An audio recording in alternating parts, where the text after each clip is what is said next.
It's the boy, Bubba, let's coming through. Hella clutch, flawless, can't be touched. It's your boy, Bubba, let's. Yeah, I need that hot take. I need the truth and everything that is not fake. So tell me. Welcome back, Bubba Bunch, to another edition of the Bubba Lutz Sports Podcast. It is episode 225. It is day 2 of 32 in the draft class evaluations. We started with the Jacksonville Jaguars. It is now time for the New York Jets to come on down and get their evaluation done. Now, I don't know what the hell is going on, but we gained even more subscribers on YouTube, and we're at 105 now, which is really nice, solid number. But yesterday's video for the Jets is at 32 views already. The Justin Fields one's at 36. This don't make sense. A regular podcast getting more views, almost as much viewership than a random video that I just did. It's crazy. I woke up and I looked at it and it was at 32. I couldn't believe it. Thank you guys so much for watching, for listening, whatever. Look, there's also the podcast. You can listen to it on Spotify, Apple Podcast, or wherever you get your podcast from. But honestly, the views was just amazing to me. I've never had that much viewership on YouTube, back-to-back videos, really. But also got a comment saying that a non-football player uber criticizing world-class athletes is funny. So I appreciate that guy. Shout out to my boy Josh saying that I just got to put on the pads. Maybe I do. Maybe that's the right thing to do here.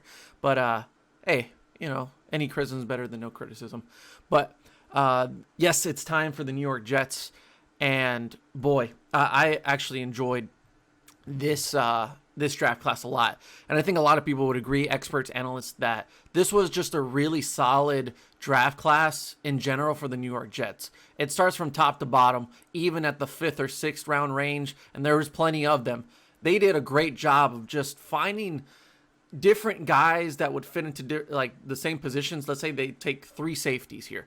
They can all do something different, but at the end of the day, they can bring something to this table. They can bring something to the Jets with Robert Saleh, new system. Michael LaFleur on offense is going to love some of the weapons that he's going to have now. I like what we're seeing in New York. They're actually doing things correctly in New York, which is great to say because the Jets just need a year. They need a year to where we can all just agree that, hey, maybe it's not so bad over there.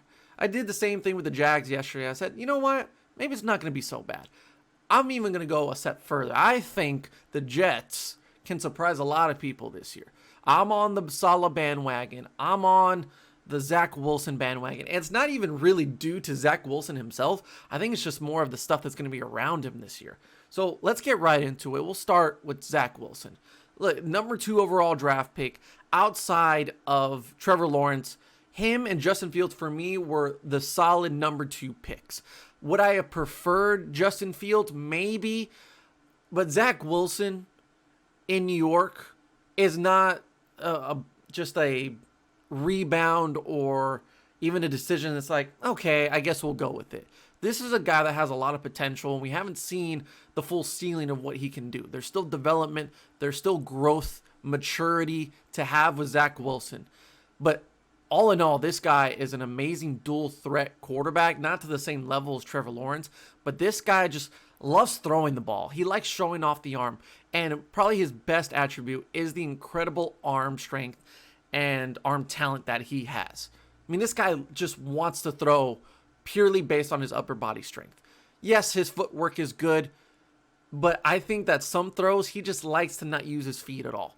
But yet they go 50, 60 yards, which is amazing. So if we can just calm it down a little bit, trust more in the lower body, use more of the hips and the legs, and even get more, traction and more velocity on that ball with the whole package, Zach Wilson can be an amazing thrower in the NFL. I think it can be really fun to watch when it comes to the deep threats down the field. And he'll be a problem for some safeties in the NFL.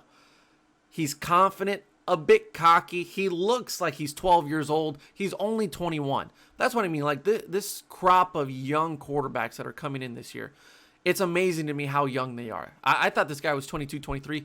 He's only 21. There's a year difference, but a lot can happen in a year or two.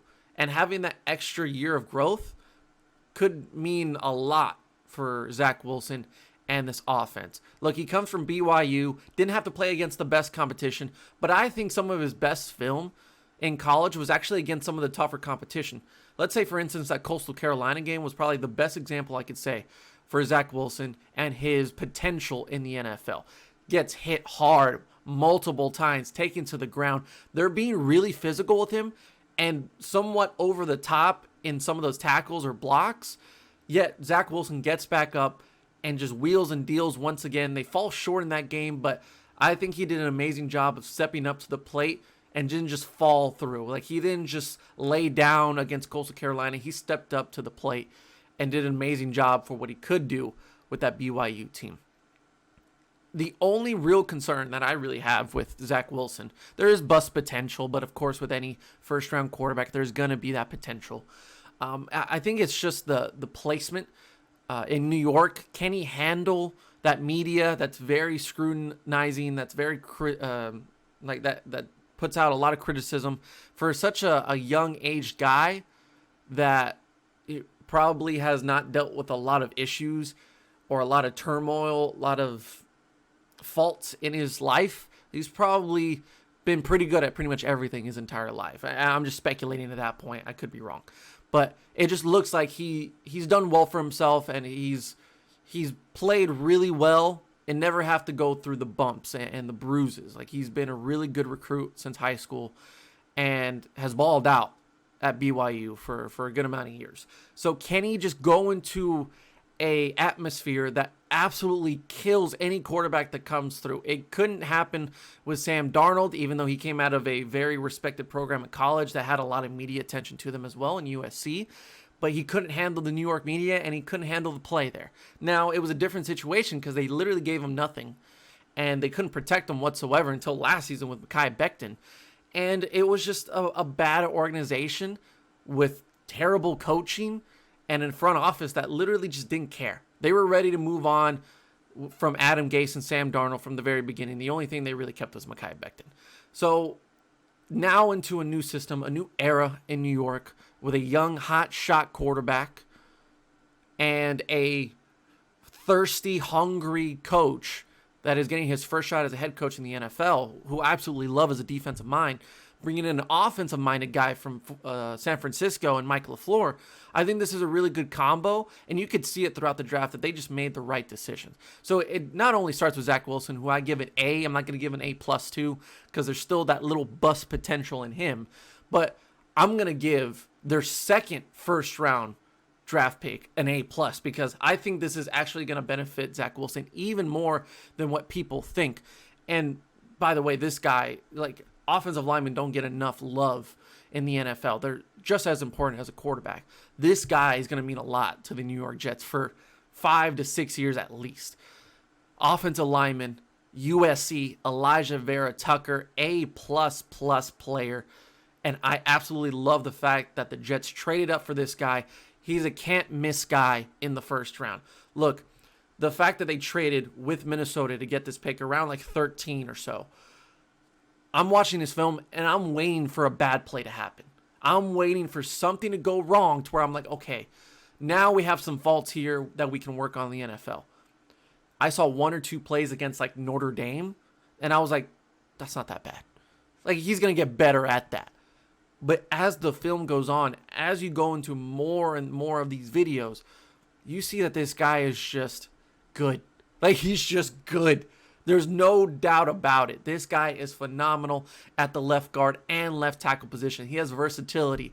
And the fact that he's going to go to an organization that already has a phenomenal potential left tackle who showed greatness last year in Mekhi Becton, to line him up next to Mekhi Becton, a left guard, it's going to be really nice to see Zach Wilson have that security on the left side so he feels protected. His blind side's ready to go, and you don't have to worry about a thing. This is what's really nice about a new organization or a new era in the organization, when they make the right decisions from the very beginning.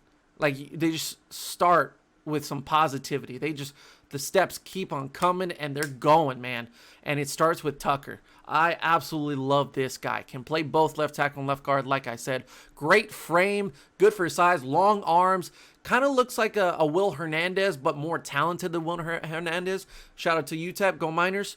And I don't know if this is an actual thing in the NFL, but his understanding of his strength. When I'm watching his film, I'm seeing a guy that doesn't look like he's trying that hard.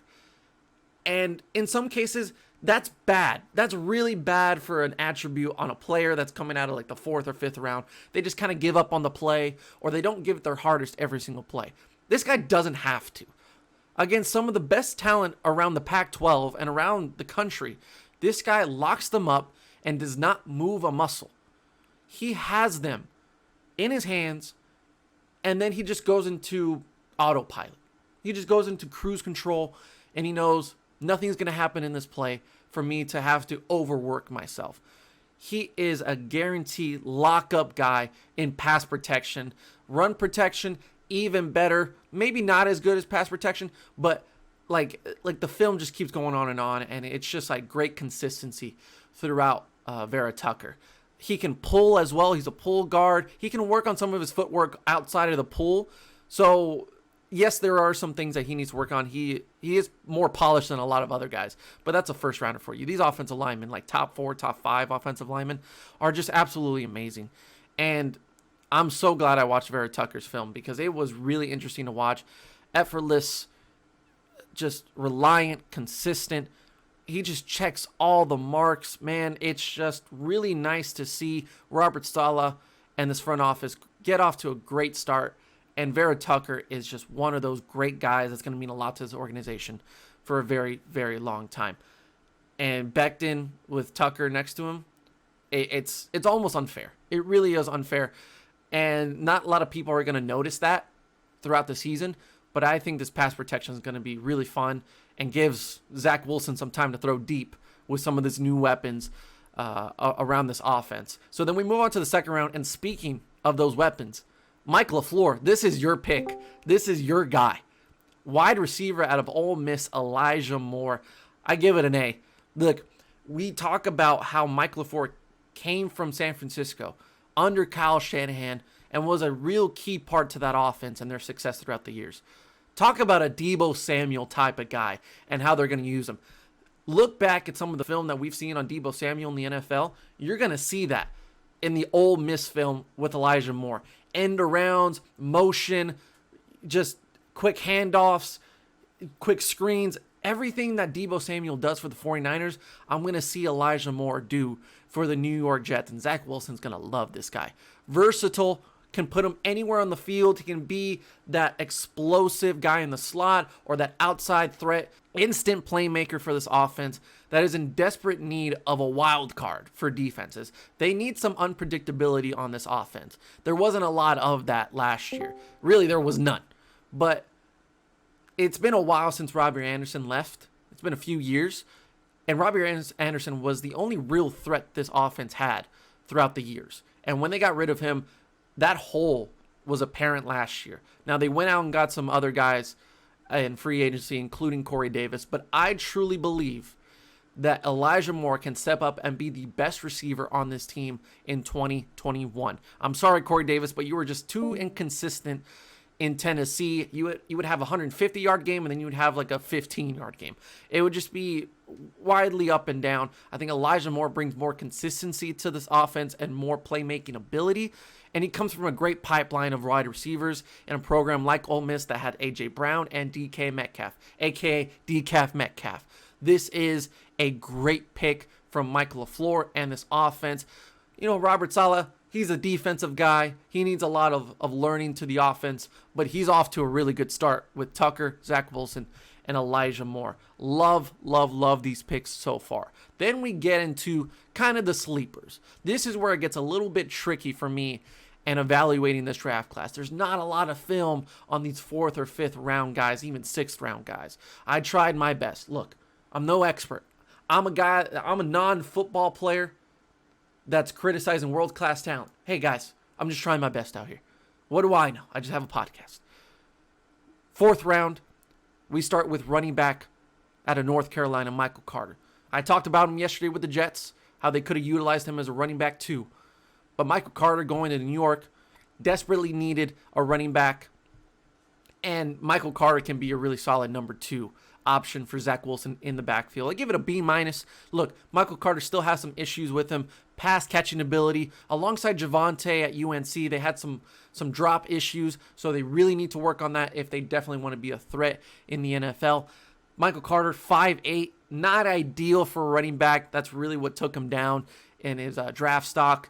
And he needed to be a committee type of back. You can't just rely on him to be the guy. But with some additions in free agency, along with the wide receivers, they did end up getting Tevin Coleman and Ty Johnson. One of those sleeper guys last year that showed a little glimpse of potential in some of the wins last year. I know there wasn't a lot of them, but he really stepped up to the plate when Frank Gore was kind of just there.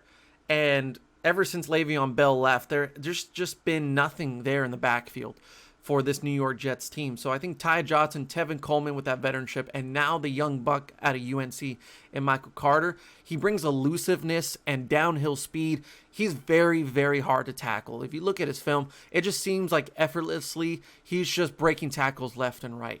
And he ain't afraid to pick up a block either. I love a running back that can pick up a block. You see it last year with Cam Akers, who not only was productive on the ground, but was able to pick up blocks at Florida State and in the NFL. I love a guy that can block, and Michael Carter can bring that. So with, kind of the balance of like, oh, he still needs a lot of work and his size may not be the most important part to this backfield, I think he adds a nice addition to it, to where now they have an extra option to look forward to. And they can run some read options with Michael Carter or with Ty Johnson. They can use him more likely in the passing game. And then Tevin Coleman will teach these guys more and more as the year goes along. So Michael Carter in the 4th round, definitely not a bad pick. I thought 3rd round was more of his criteria, but for 4th round, that's definitely a steal for a running back. So then we move on to the 5th round, and this is where the safeties come into play. 3 safeties go off the board, and they're heading to New York. The first one to come off the board and go to New York is safety out of Auburn, Jamien Sherwood. This was one of the guys that I just could not find a lot of film on, but 6'2", 220, definitely you could see it in his size on some of the film that I could find. He's definitely a presence in the backfield. Physical, aggressive. I mean, at the point of attack, this guy is definitely impressive to watch. The finishing of plays and of tackles, this guy is the real deal when it comes to being a physical safety. And if you want someone strong, if you want a Robert Saleh type of guy that you can build up and hopefully get the most out of him, I think Jamien Sherwood is definitely one of those guys. Played in the SEC, played some of the best wide receivers in the country for multiple years. So I think he's got the experience under him, the presence to know what he's lacking and what he's best at. But it's just a part of the system now, because along with these other safeties, I think he'll complement with these other guys as well. So I think we should just put all of these guys as one safety whole need or whatever. Because along with Sherwood, there was the other Michael Carter II out of Duke, safety. He's a firecracker, man. Look, he's 5'9". He's definitely small, too small to play corner, but he played some corner at Duke, and he was physical on some of those slant routes. So he's physical, aggressive, just like Sherwood, but doesn't have the same size, which is definitely hurting his draft stock. But his instincts are phenomenal, man. Let me open up my notes here more. Instincts are phenomenal, extremely physical in everything that he does. He's a firecracker.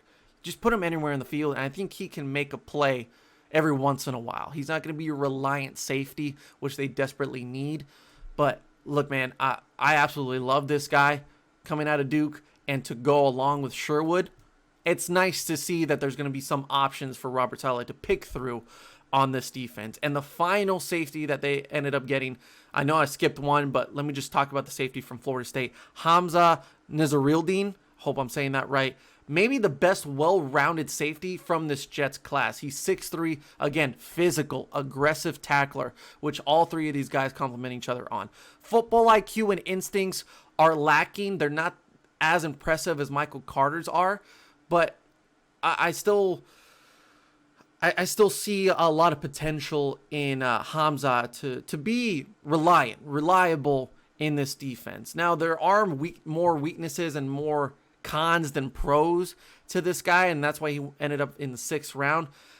But tore his ACL in 2019 and needs to focus more on the quarterback and on the ball when he is one-on-one with a receiver. He focused more on the receiver, which could lead to a lot more penalties in the NFL.